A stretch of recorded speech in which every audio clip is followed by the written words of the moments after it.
अस्सलाम वालेकुम, this is me Mohammad ताहा। और फजर की नमाज़ पढ़ने के बाद मैं और रिज़ान फटाफट बाइक पे निकले नमाज़ ईद अदा करने।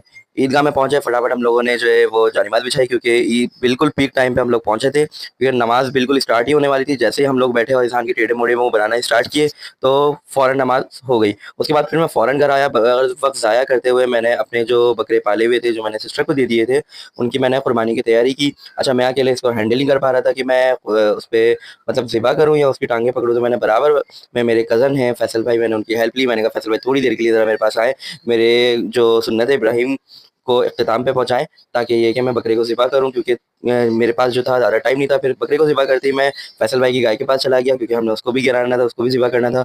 उसको गिराया हमने फ़ौरन, वो थोड़ा-सा उछल रही थी और उसके पैर इन लोगों ने बाँध के छोड़ दिए थे। तो मैंने कहा नहीं भाई, हम लोग जो है प्रोफ़ेशनल कसाई नहीं है, इसके पैरों में सही से रस्सी बाँधो और उसकी रस्सी हाथ में पकड़ो। फिर उसके बाद जब मैंने उसकी गले की रस्सी काटने के लिए छुरी मँगवाई, तो जो कसाब आए हुए थे, उनकी छुरी में धार नहीं थी। तो मैंने कहा नहीं भाई, इनकी छुरी लेना बेकार है। जैसे कि आप लोग देख सकते हैं, वो लेके आया जो रस्सी काटने के लिए, तो उससे रस्सी नहीं कट रही थी।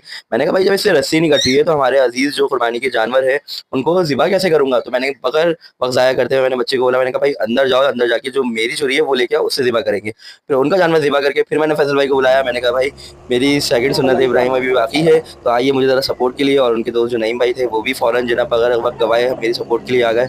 अल्हम्दुलिल्लाह इतना अच्छा माहौल था कि मतलब लग नहीं रहा था कि कौन-सा जानवर किसका है, क्या है। बस ये है कि हम लोग एक-दूसरे की सपोर्ट करते हुए, बस जो है ना एक-दूसरे के साथ जो है ना ताउन करते हुए सारे जानवर कर रहे थे। जैसे ही मैंने बकरी को ज़िबा किया, उसके बाद फ़ौरन ही मेरे कसाई आ गए, मेरे व्हाइट वाले जानवर को गिराने। उन्होंने बगैर वक़्त ज़ाया करते हुए व्हाइट वाले जानवर को गिराने लगे।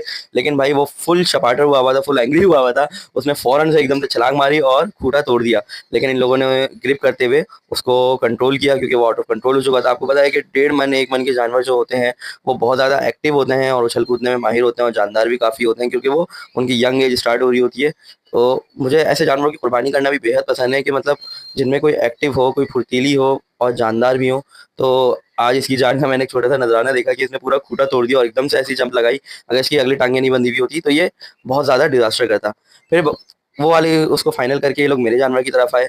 ये लम्हा मेरे लिए बहुत मतलब मैं बयान नहीं कर सकता, मेरे पास वर्ड नहीं है कि मैं बताऊँ कि जो मेरी मोहब्बत है, जिसकी मेरी चाहत है, वो मोहब्बत कि अगर शायद मैंने इसकी नियत नहीं की होती, तो मैं इसको अपने पास रोक लेता और मैं इसको कभी ज़िबा नहीं होने देता। लेकिन बात जब अल्लाह की आ जाती है, तो उसके पास कोई गुंजाइश नहीं बचती।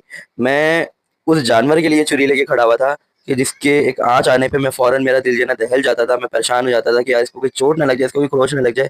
इसके पैर पे खरोंच लगी थी, तो मैं एक बहुत परेशान हो गया था, मुझे दर्द फ़ील हो रहा था। और आज ये मुक़ाम था कि मैं एक छुरी पकड़ के सिर्फ़ एक अपने अल्लाह की रज़ा के लिए अपने अज़ीज़ तरीन जानवर को जो है ना ज़िबा करने के लिए तैयार खड़ा हुआ था। आँखों में आँसू थे, दिल दहल रहा था कि छुरी